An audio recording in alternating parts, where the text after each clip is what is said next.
विवाह।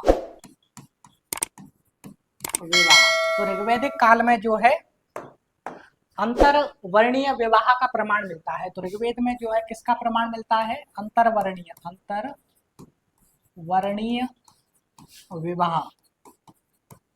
तो अंतरवर्णीय विवाह मतलब इंटरकास्ट मैरिज, इंटरकास्ट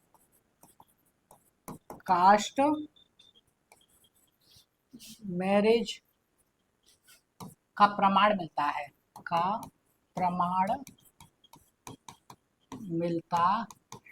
ठीक है। तो ऋग्वेद में अंतरवर्णीय या इंटरकास्ट मैरिज का प्रमाण मिलता है और विवाह को पवित्र संस्कार माना जाता था।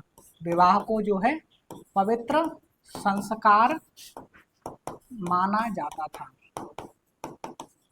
तो विवाह को जो है पवित्र संस्कार माना जाता था। अब ऋग्वेद में हमें दो प्रकार के विवाहों का प्रचलन देखने को मिलता है।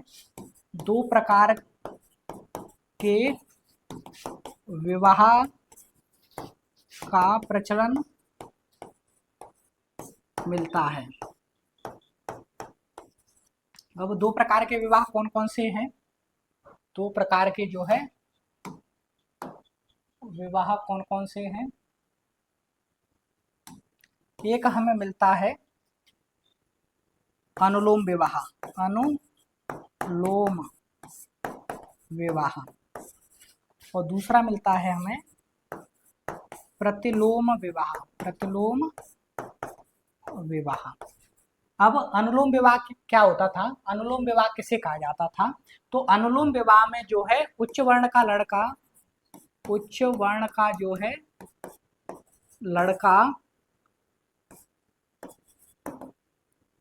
उच्च वर्ण का लड़का और निम्न वर्ण की लड़की, निम्न वर्ण की जो है लड़की होती थी, ठीक है।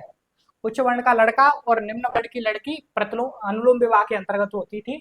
जबकि प्रतिलोम विवाह में क्या होगा? प्रतिलोम विवाह में इसका उल्टा होगा। इसमें जो है उच्च वर्ण की लड़की रहेगी, उच्च वर्ण की लड़की और निम्न वर्ण का लड़का, निम्न वर्ण का लड़का, ठीक है। ये रहा विवाह। तो विवाह के अंतर्गत देखें हम तो ऋग्वेद में हमें अंतरवर्णीय या इंटरकास्ट मैरिज का उल्लेख मिलता है और ऋग्वेद में हमें दो प्रकार के जो है विवाहों का प्रचलन देखने को मिलता है। एक अनुलोम विवाह है, एक प्रतिलोम विवाह है। अनुलोम विवाह में उच्च वर्ण का लड़का और निम्न वर्ण की लड़की जब शादी करती थी तो उसे अनुलोम विवाह कहा जाता था।